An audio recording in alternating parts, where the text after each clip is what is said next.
Hello and welcome to Manual Goes Racing, and yes, I'm up in the top left corner. The reason for that you'll see in a minute. I've put myself up there so that when I'm driving around you can see the HUD properly down the bottom right. You got my left and right mix up there. The only thing that's up the top left is the position. As I'll be playing with myself, so to speak, you don't need to know my position. Who misses?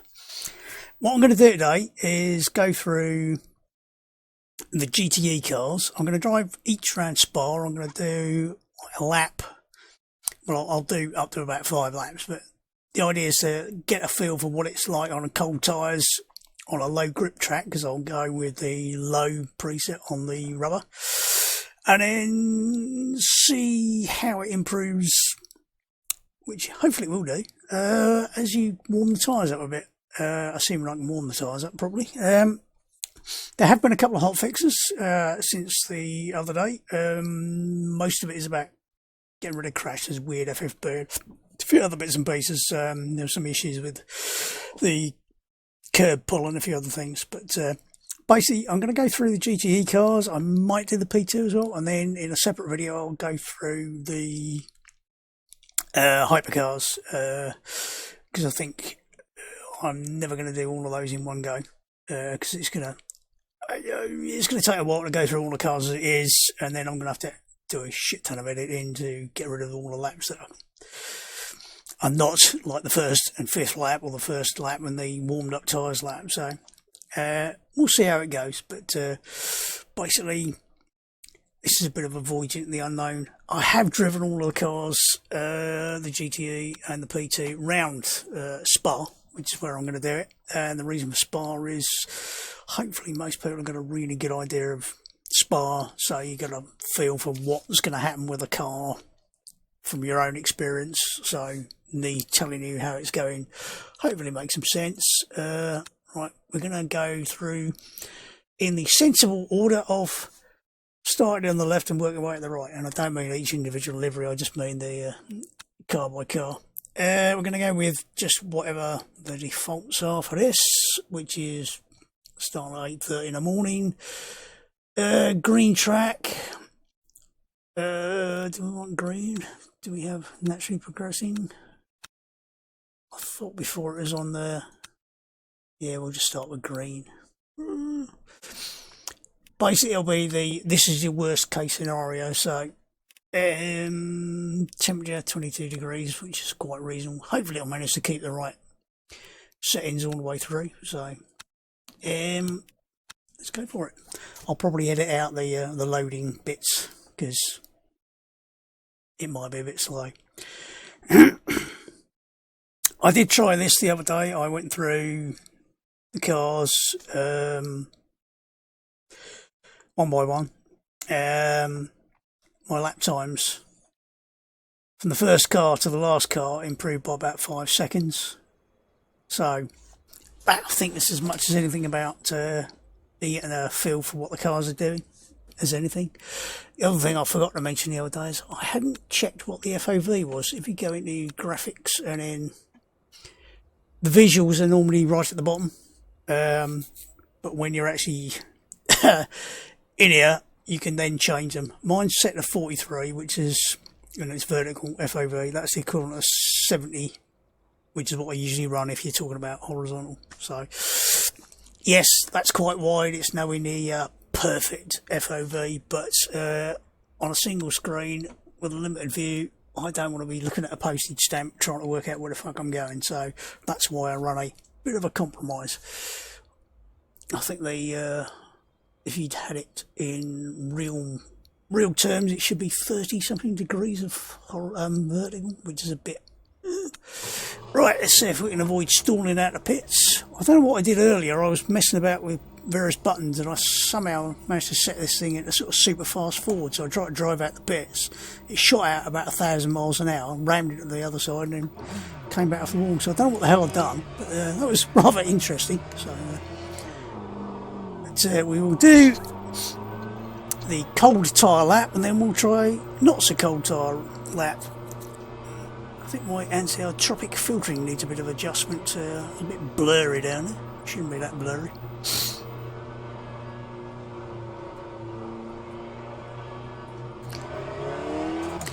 Oh, the other thing I forgot to mention is down in the bottom left you have this rather interesting multifunction HUD. Whoops, oh, don't look where I'm going.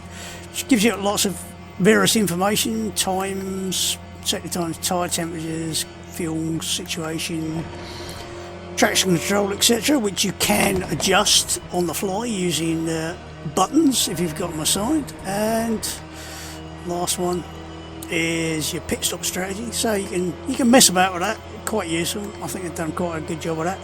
I've now, of course, not come out and doing a cold tyre lap, so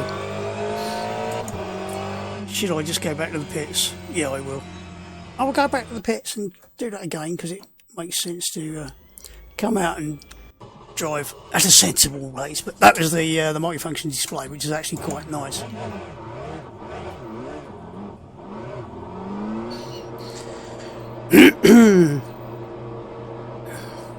I know people are saying, well, you've still got cold tyres. Yeah, but I want to mention something on the out lap that I would probably not mention on the other laps. So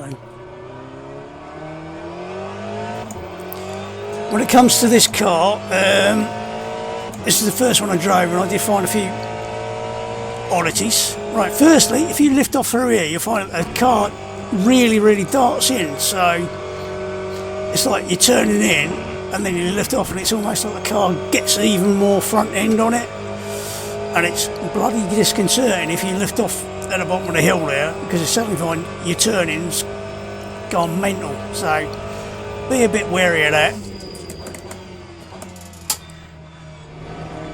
And with cold tyres, the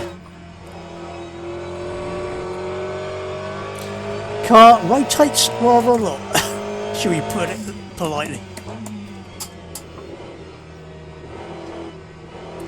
Presumably you can see the tyres. I'm assuming the tyre display down the bottom there is surface temperature more than core temperature, although it might be a sort of combination of the two, because it's heats up quite a lot, so it might be sort of just under the surface core temperature maybe. So without sort of going and trying to find out,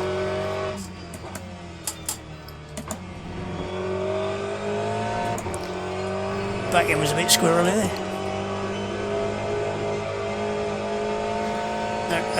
Fair bit of rotation there, so that's on cold tyres. So again, you don't want to have to lift through here, because the front end and the back end will try to swap if you're not careful. And then my least favourite corner on this track is this one, because it seems like the back end's trying to escape all the time through there, both the right and the left hander. So right, I will talk through a couple of laps. Like I said, I'm not sure how many laps I'll show the running here, but you notice the tyres are sort of back to a lightish blue again, so they do take quite a long time to heat up. And again, sort of feather the throttle, don't lift too hard, or else you'll find yourself darting about all over the place. It's not too bad through there, but like I say, you have to keep a nice steady throttle, or try and keep a reasonably steady throttle through there.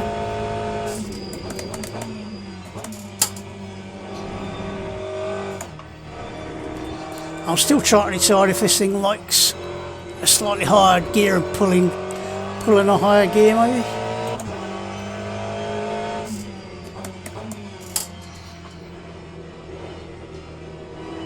Again, tyre temperature showing orange there for a longer corner, so I'm guessing that is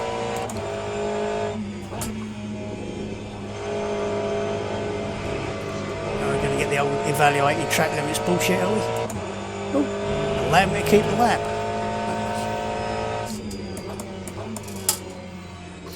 Back in, trying to get away a bit on the braking and turning in there.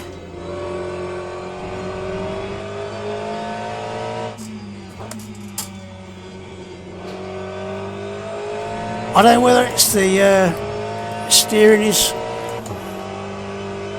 just very, very tight, or whether it's not quite right on its degrees of rotation, but it does feel very, very twitchy in terms of like the amount of input required to do anything.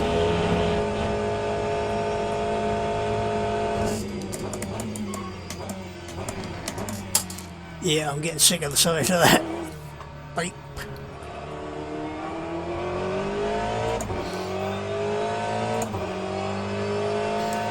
Again, tyres are just starting to get a bit of temperature.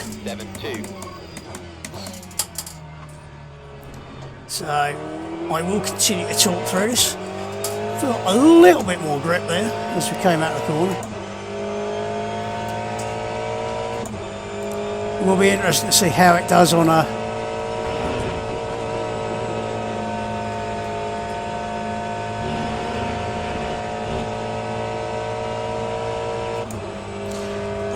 fully rubbered in track by comparison, but I'm not going to do that today in this video. I'll try that at another time.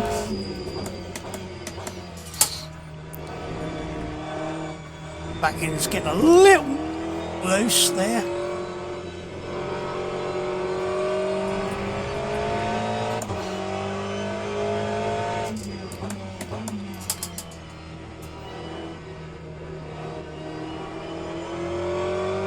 We're even getting a bit of orange on the inside edge of the right side tyre there, so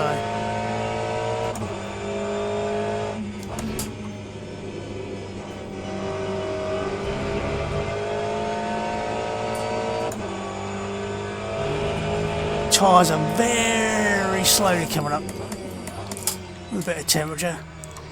Brakes are very easy to lock though.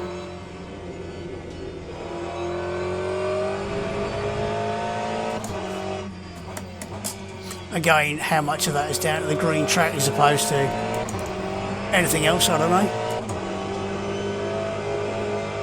Again, still getting rotation out of the car. Coming through onto the straight here, the not straight.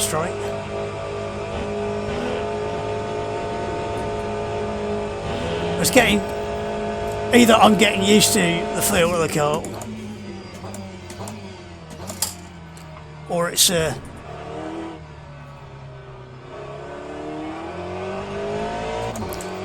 getting a bit better as it gets some temperature in it. Whether it's getting a bit of rubber on the track as well.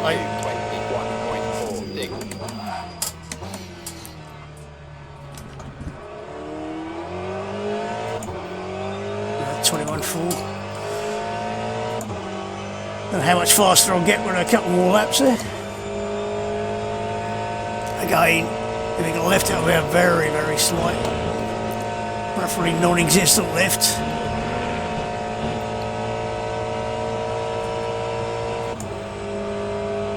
See if I can get some consistency in my lap times.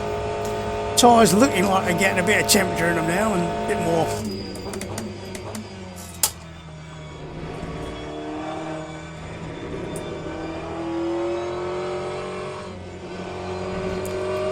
I don't know if it's just me, but the car does feel a bit better if you do pull a higher gear through there.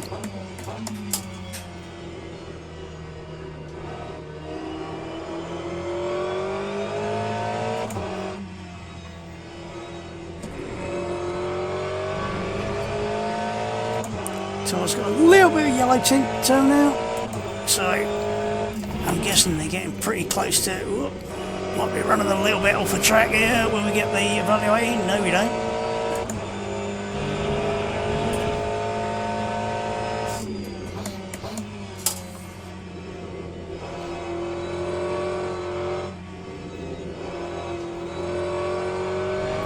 Bit of front end push there.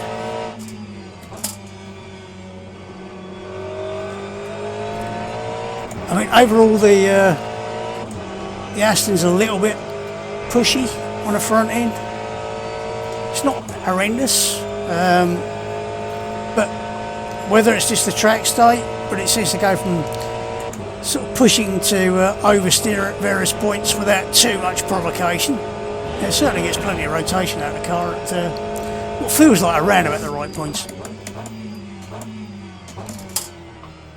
One thing's for sure, you do not want to throw it into this last couple of corners too hard because it really doesn't like it.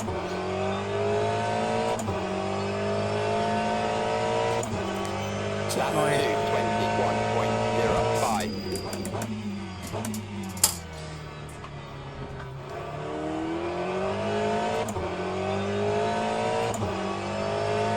I think we do one more. I think that was our fourth lap, wasn't it? Try one more.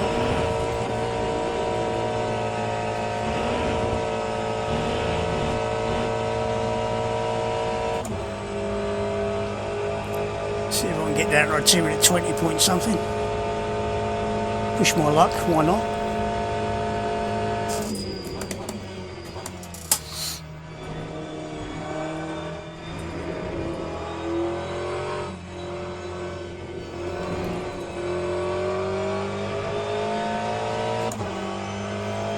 Excess rotation off the curb there. Just use the curb to change the car's camera a bit.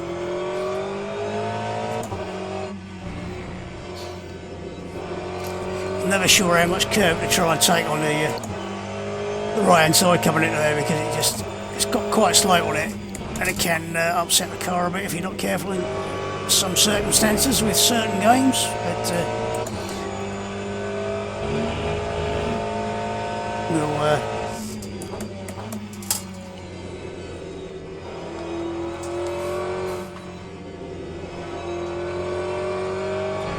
oops, I might have been a bit wide. Might have been using a bit of dirt there to get a bit more grip. Still the back end slides around, coming out onto that.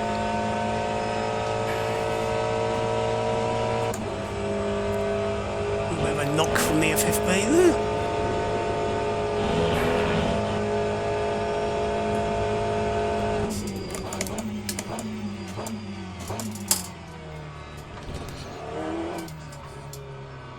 Bit of over rotation. Lost me a shitload of time. Probably lost me a tenth. Lap 2, 20.64. That's, I think, about the fastest lap I've done around here. Now, interestingly, I could go back and do the instant replay, and I've got it set for about 3 minutes, so I might leave that just doing the instant replay. And you can get a look at it whilst I have a drink, and then I might just pause the recording 2 minutes whilst I get myself another drink.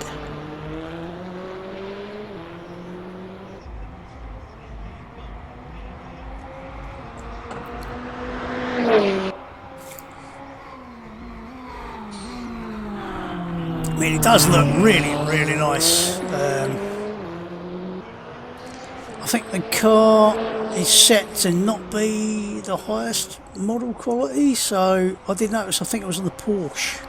The Porsche the other day. The front wheel arch on the left side at certain camera positions, it was a bit sort of angular, like the LOD.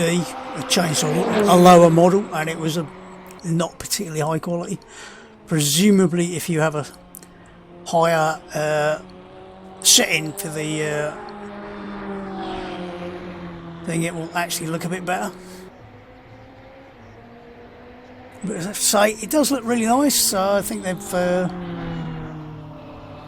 a great job of modelling, both car and track. You will of course realise that this is the 2023 version of the track.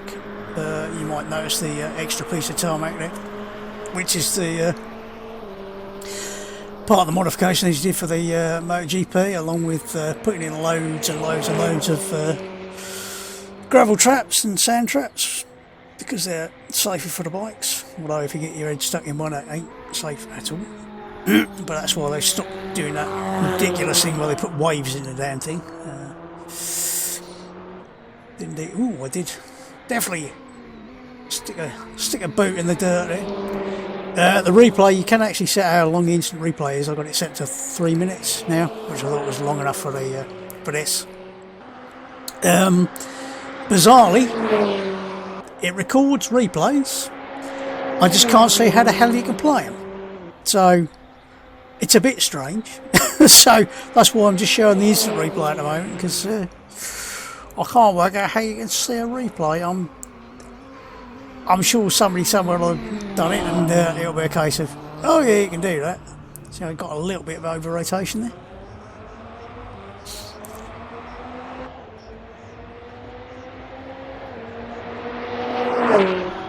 And there we go. So that was 2 minutes 20.64. I'll try and remember that, and we'll just go back to the garage and back to the main menu, in fact. And I'll just pause for a moment.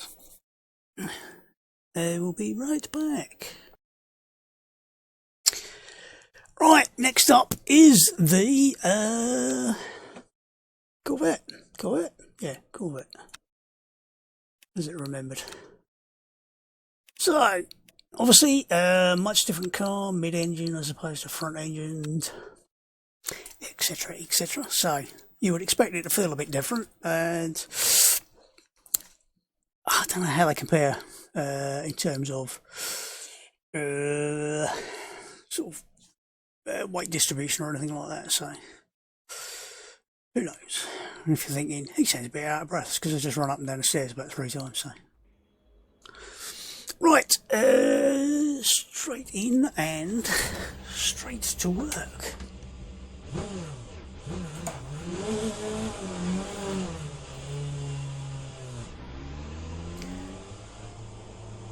Now, depending upon how long it takes me to do enough laps to get a reasonable sort of warmed up tyre. At least we got a green light at the end of the bloody pit lane.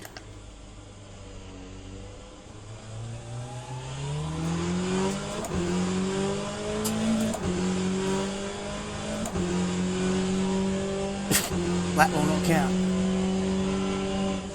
And again, if you lift off going in the bottom there, you can actually feel the car just dip in as you lift. So yeah, very strange. Get off the grass. Look where you go.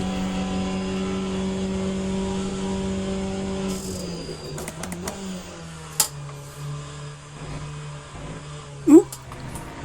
But definitely trying to get away there. I think when I tried this the other day, I actually spun coming through there because the back end just overtook the front. So far differences, I think it's easy to lock the front wheels. I have to say the only mid-engine car I've ever really driven, that was the exact problem I had, was as soon as I touched the brakes and locked the front wheels, which is quite funny because that particular car was a Lancia Monte Carlo, and quite famously, the first year they came out, they had bloody awful brakes that hardly worked, and then they updated them, modified them, and then you ended up with something that was instant lock-up on the front end as soon as you touched it. So.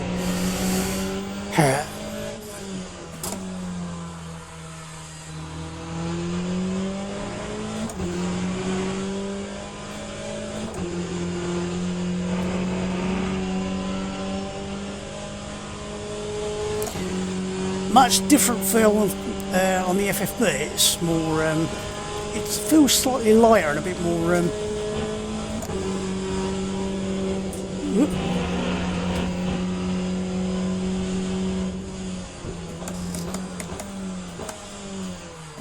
A bit more wobbly and weavy.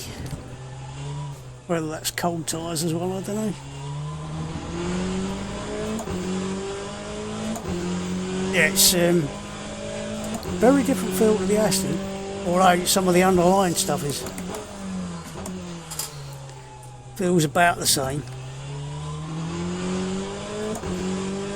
Now, as always, this is out of the box, not played with anything in terms of sort of setup. Whoa, shite. Back in trying to get away there. Very, very lively, I think is the correct thing. Yeah, I was trying to say, very much out the box.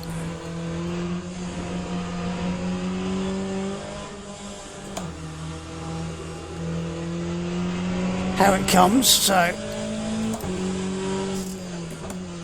I have no doubt there will be lots of things you can do to improve the feel of the car.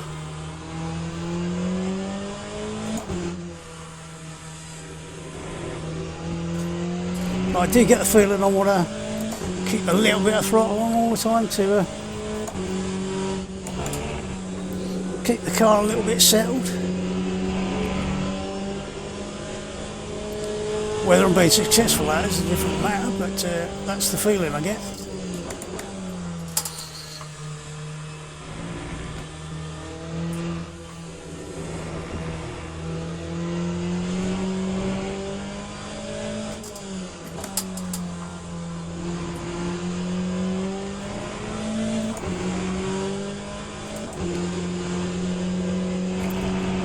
Certainly doesn't rotate in the same way coming out of there as the Aston did, which might be the difference between front engine and mid-engine in terms of weight distribution and how much force is on the back end, or it might be that it's got more wing on it, who knows. It certainly feels much different, shall we say.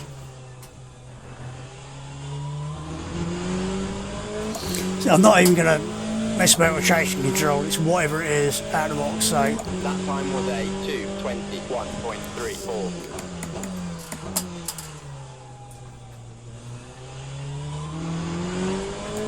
That didn't feel particularly good. Oh, I think I felt like I was about to outbrake myself.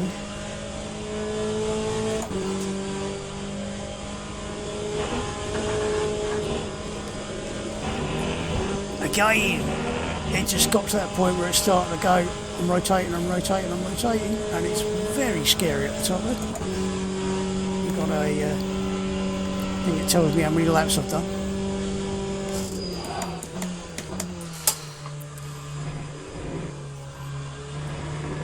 Back in, going again.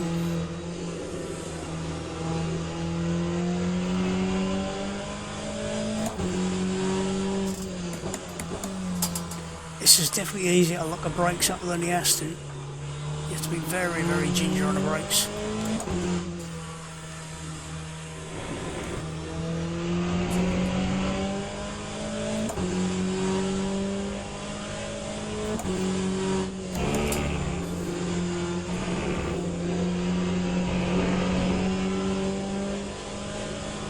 I'm extremely wary of these track limits, I have to say.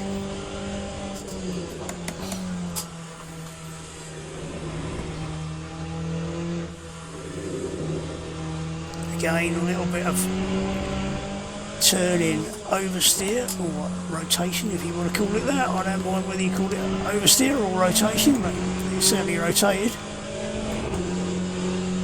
So I might have a little bit of rotational exit there, so.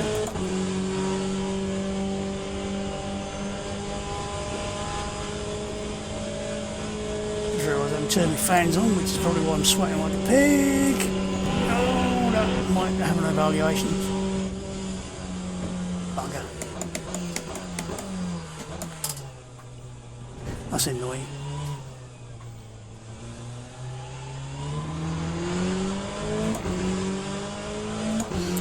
I do wish you'd just carry on with the current. I want to know what the bloody lap time was. Pain in the bum. Picked up a bad habit from Racer in there. I'm sorry, I don't care if I went that far over the fucking track limits. I want to know what the lap time was, even so. Yep, that definitely does like to try and rotate at the top there, so that is very hairy. Let's just try turning my fan on, at least on a slow speed.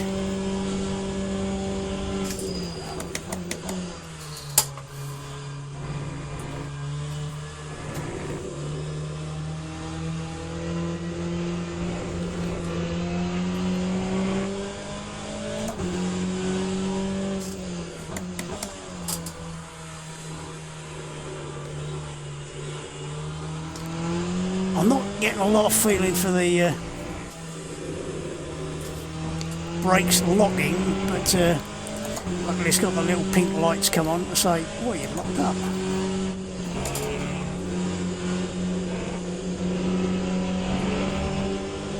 Also, it feels like I've got a flat spot, so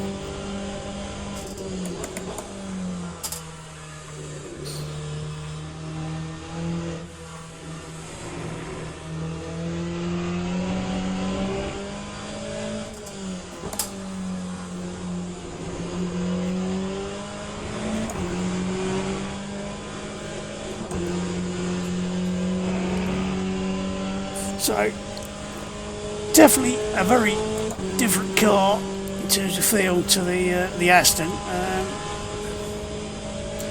but you can tell it's got the same sort of underlying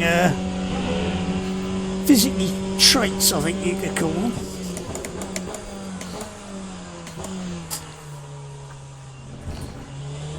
Whoops.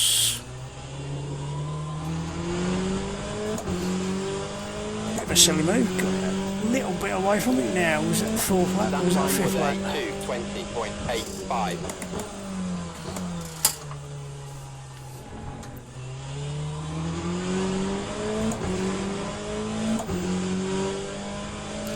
We will do one more lap, I can't remember how many we've done. So.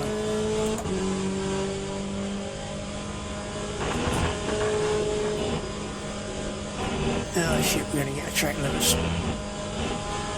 Won't count crap, so no point in going for that, so sort it, we'll leave that one at that. So around about the same lap time, so but yeah, definitely feels a bit different. So there is a difference between the sort of, got to do the instant replay, didn't I?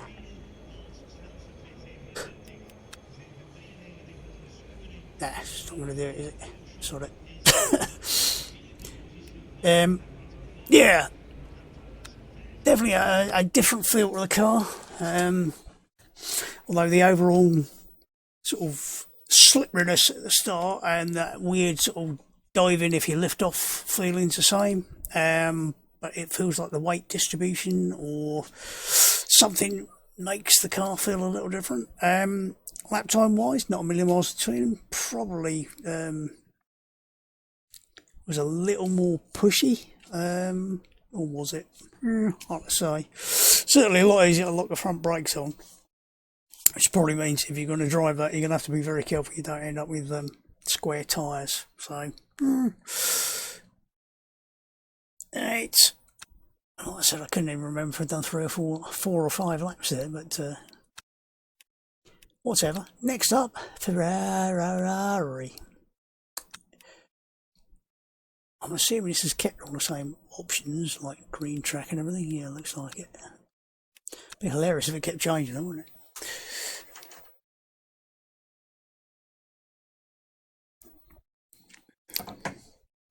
Oh, that's better. Keep it on the time. Sure, your mother gets some tablets before she goes to sleep again. Right.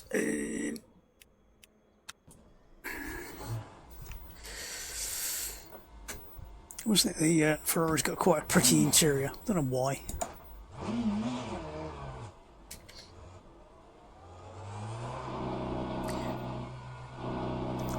It won't go any faster.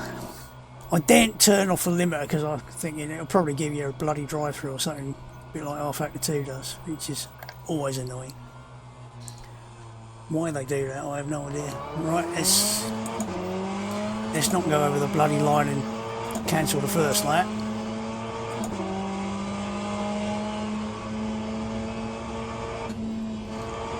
Yep, same thing with...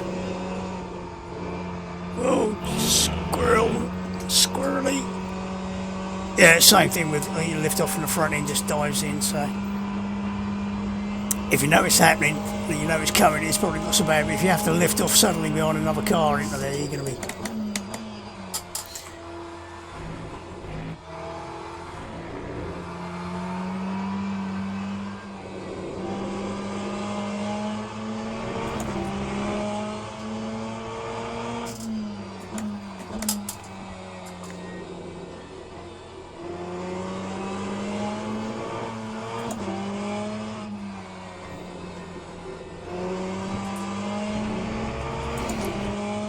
Plenty of rotation at various points there, not in a bad way though.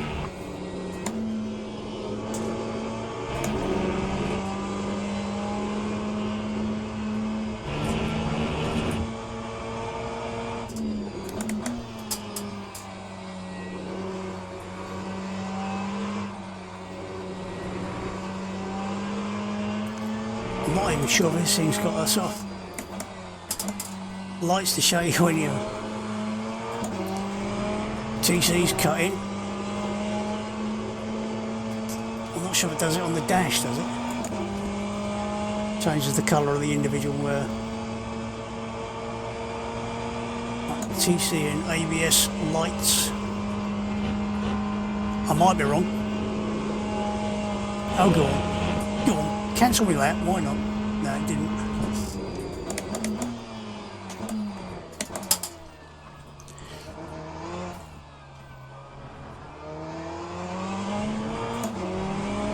There might be a couple of little yellow lights on the above the rev LEDs on the right.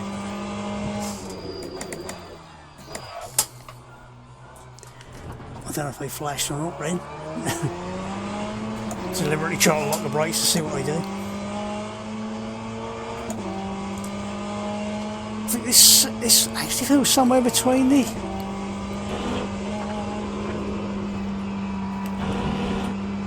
Corvette and the Aston. It's certainly much more stable up there. I know I was in 6th rather than 5th, but I keep forgetting to let the engine rev out because I forget this revs a lot harder than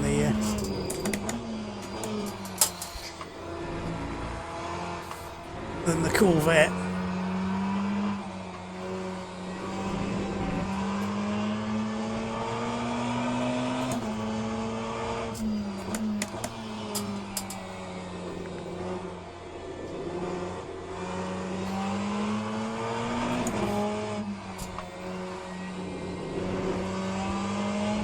I wasn't looking, but I don't think it got as much heat in the front tyre as the Aston did, for certain.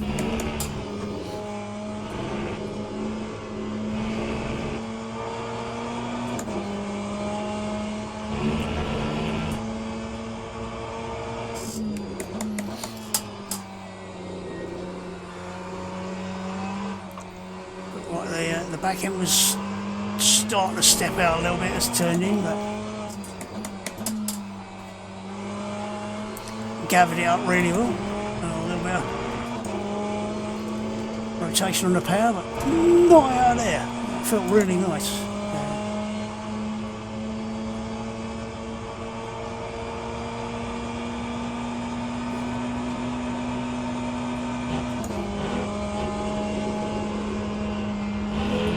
So it almost feels like it's got a slightly smoother FFB than the other two cars.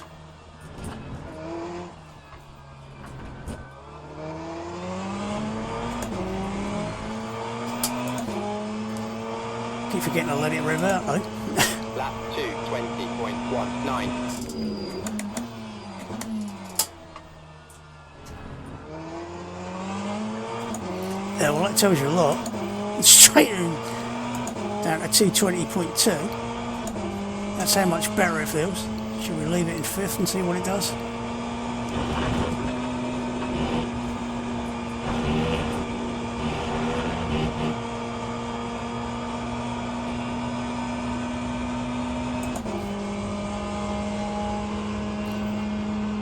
Seems to be alright through there. So.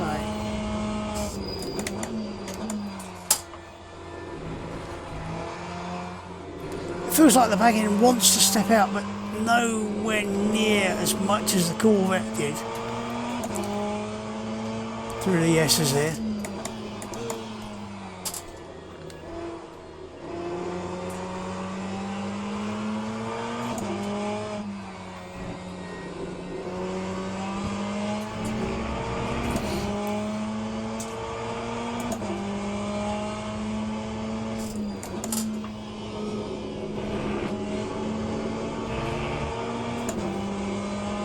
Gonna say, was that slower or faster than the previous lap?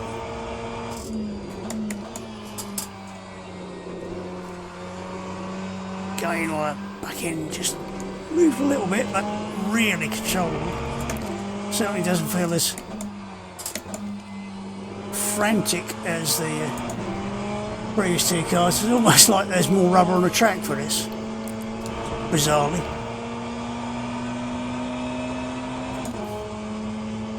Not as good an exit as the previous lap coming up with there, but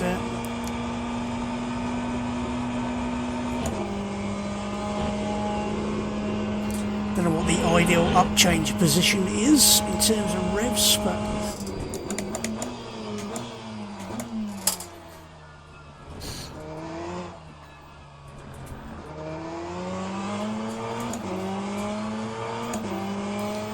question is, do we do one more lap and see if we can get an 18 out of it? Lap 2, 19.18.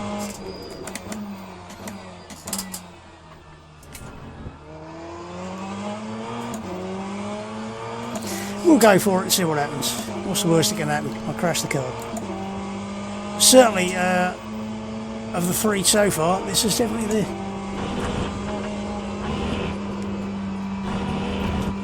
Oh no. Ooh, got away with that. I might have taken a bit too much curb there.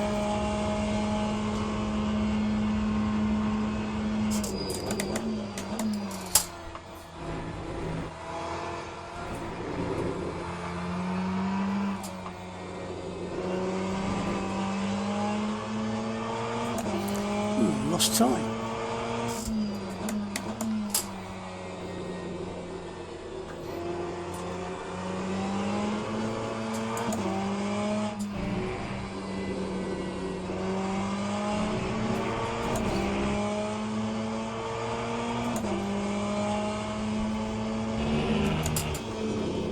Have I peaked too early, is the question. Actually felt a bit quicker. Bugger all in it, really.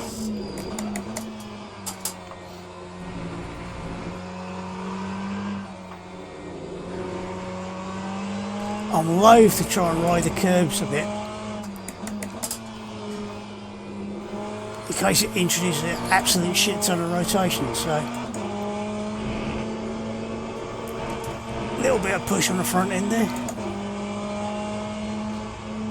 So yeah, gained a bit in the first sector, definitely lost some in the second sector.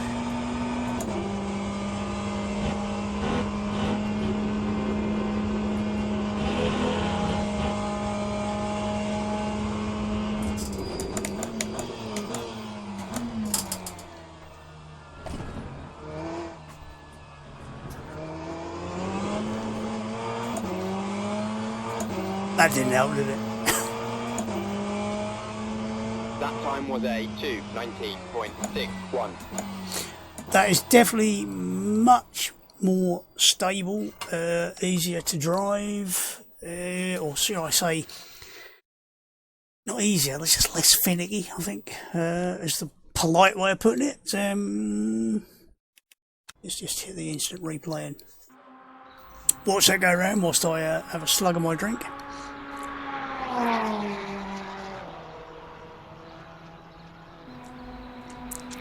Have a watch for any weirdness on the model as it changes LEDs.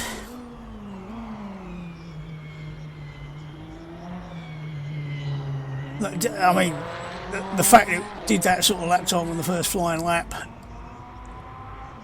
it just felt that much more controlled. So obviously it might just be that it's got the slightly more stable default setup. Who knows? It might be that it's just a better car. I wouldn't like to make such suggestions, but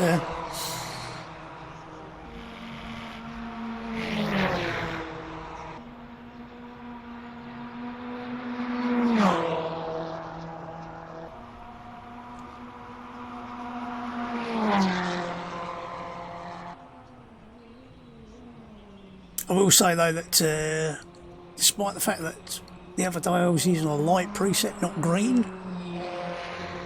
I was actually slower in the Aston the other day than I was today with a slightly more, and I think it was just the case of it took a little while to get the hang of the Aston a bit more. So certainly a better lap time today, was it 20.6, was better than I did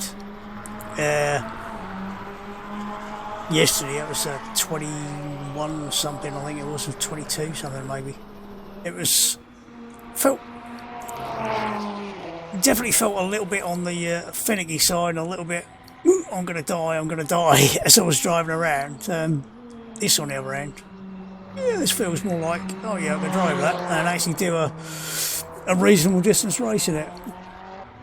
Yes, the Aston may get a lot better, and the Corvette as well, with a lot more rubber on the track, and like I said, I will try that at another time, not in this video, because obviously this is going to end up being, it might only just be over an hour if I leave everything in and just do it as is, which I might well do actually. We'll see. I was over the white line. How come I got away with that?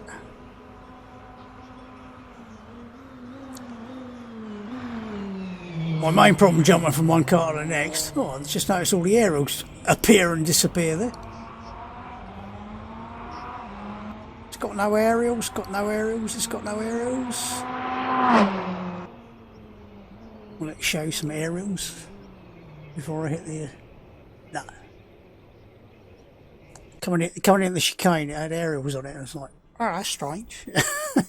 Because I only noticed because they got a load of blur behind them, so that may be a bit of an issue with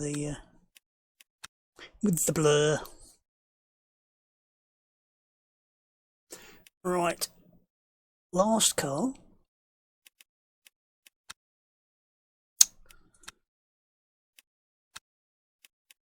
I want one of them. Don't care what colour it is. It doesn't matter. Right, Porsche.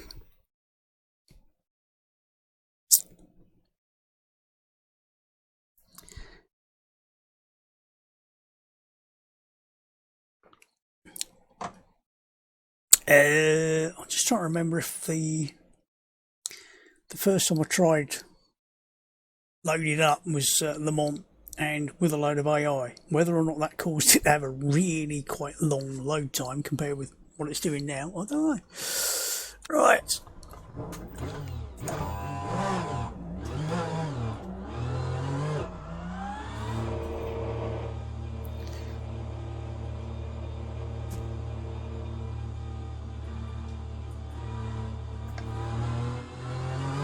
Don't run over the line. I don't know what this extra display up the top here is, other than a slight annoyance. That's that, now that, whoa, shit. That didn't dip in when I lifted off. Whether I lifted off at a slightly different point, I don't know. But that was quite exciting, that, wasn't it? I must remap those two buttons at cycle the MFD because I've got them so the right one's making it cycle left, which is a bit annoying.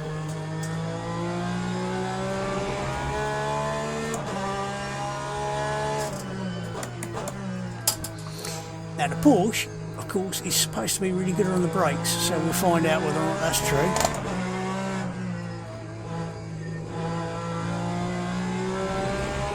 should be it shouldn't be an understeer pig really. I think the GTE Porsche's quite refined and has quite a reasonable weight distribution, I think, so.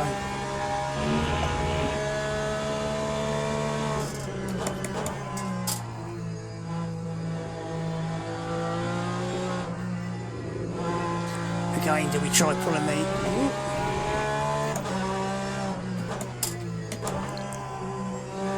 bigger gears?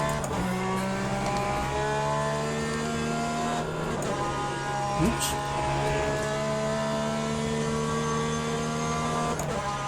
That goes to the limiter quite rapidly, doesn't it? Sort of go, it just goes straight to it.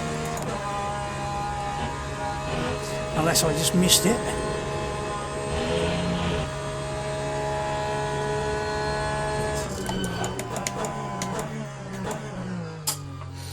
Yeah, I think it definitely brakes better. Of course, that does mean I'm likely to do something really stupid and lock the tyre immediately and flat spot it, so.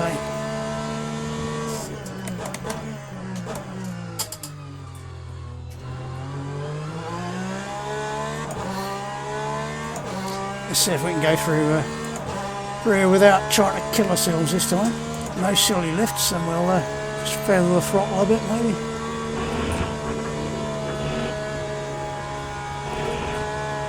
That feels a little bit squirrely. It feels like the back end's a bit twitchy, so we'll see how that goes as we get some more heat in the tyres.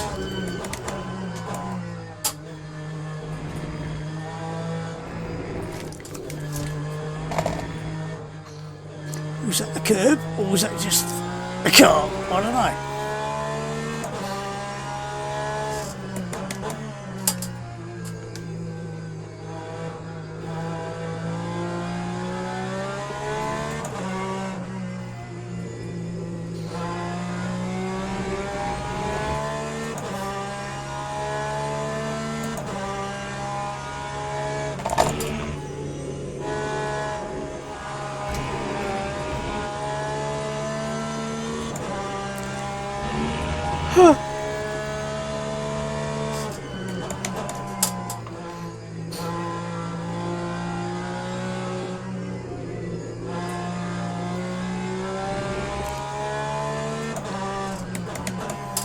Certainly likes to sling the back end about a bit.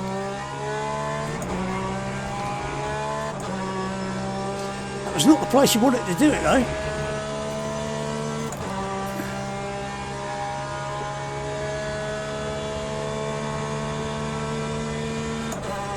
That was me just saying how good the GTE version of Porsche is.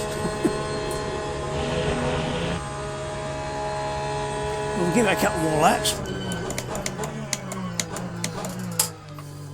Then we're back to the beepies because I'm trying to change gear too quickly. Again, don't forget I am using just the default setup, so. That time was a 2:21.19.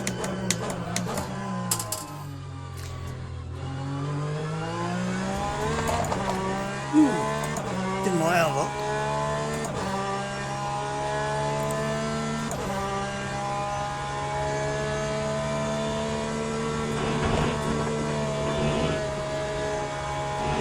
I felt a little bit better there. I might have chosen a slightly better line, so.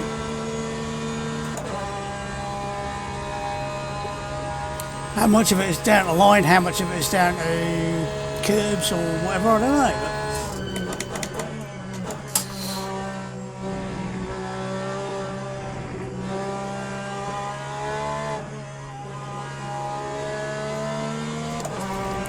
But try a lower gear and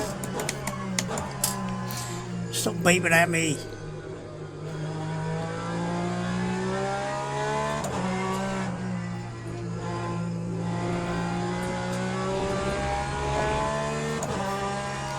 Let's see if we can avoid getting the arse end out through here.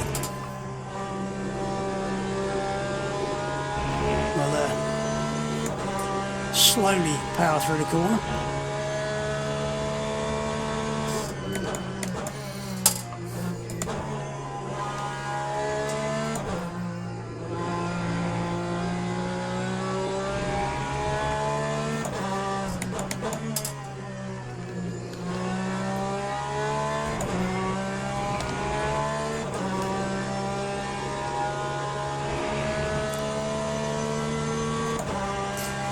Certainly an interesting drive, slightly different technique required.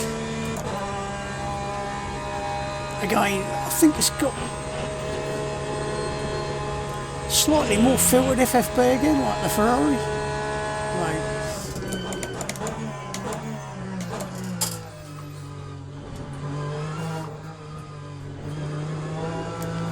Oh, bugger off, Stevie there.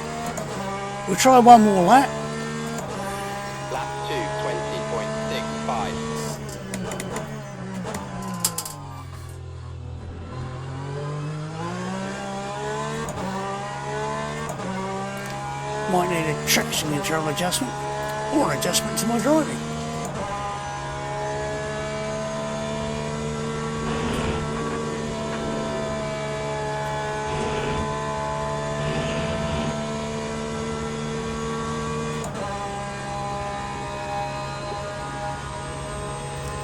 Let's see if we can make less of a cock up here and there.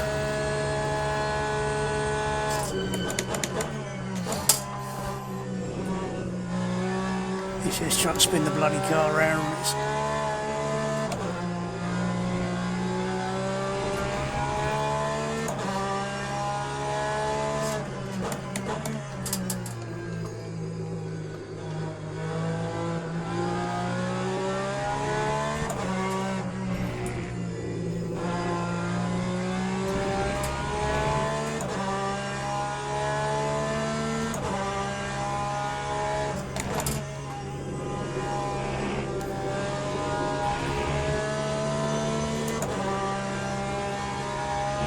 Slightly better.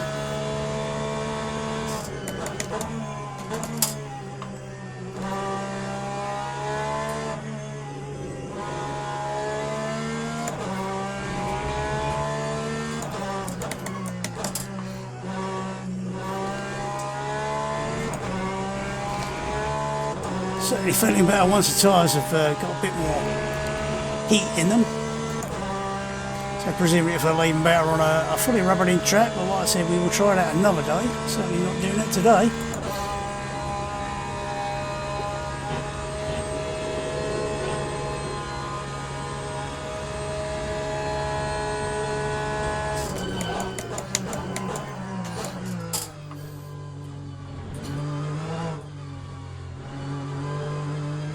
Oh, track limits. Right, the right balls up with that, don't I? That time was a 2:20.53.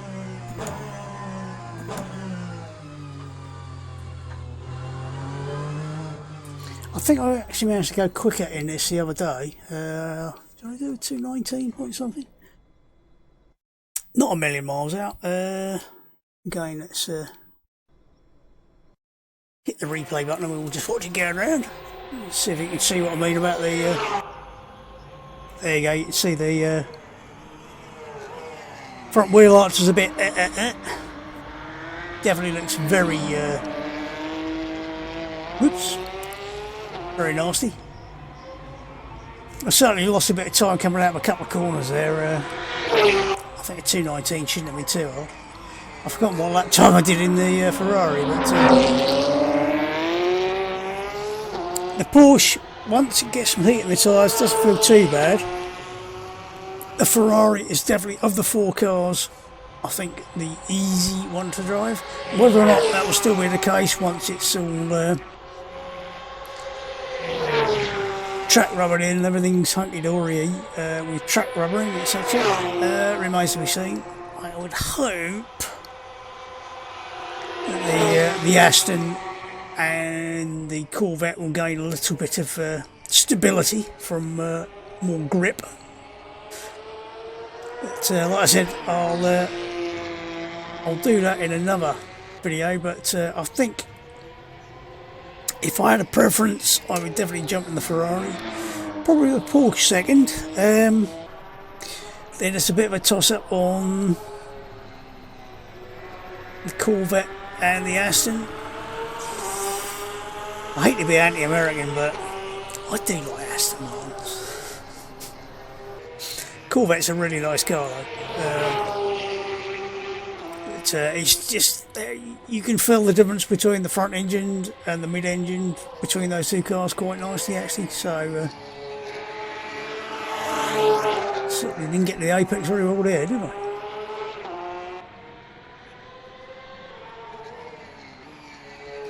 Interesting to see what difference it might if you wound up the car quality a bit. I think it's on medium, on whatever it defaulted to for settings I got. So, say one thing, the sounds are nice. Admittedly, it's only one car going around, so I think they do say they got 256 sounds they can have it at the same time or something ridiculous. So yeah, I definitely balls that up, didn't I? I'm surprised it allowed that lap.